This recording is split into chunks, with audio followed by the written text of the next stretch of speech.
Hey guys, welcome back to TechMan. Today, let me show you how to kick someone out of your Roblox private server. In this video, I'll show you how to kick someone from your private server on Roblox. First, open Roblox and navigate to your home screen.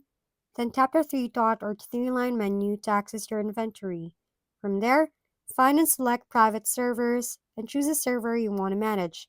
Once inside your server, scroll down to view the player list. To remove a player, click the three dots next to the server options and select Shut Down Server. This will immediately disconnect everyone from the server. After shutting down, you can review your server settings and adjust any permissions or whitelists if needed. Finally, relaunch your private server and only the remaining players you want will be able to join, effectively removing the person you kicked.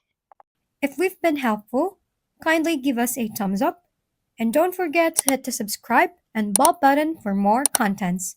For any questions and suggestions, comment down below.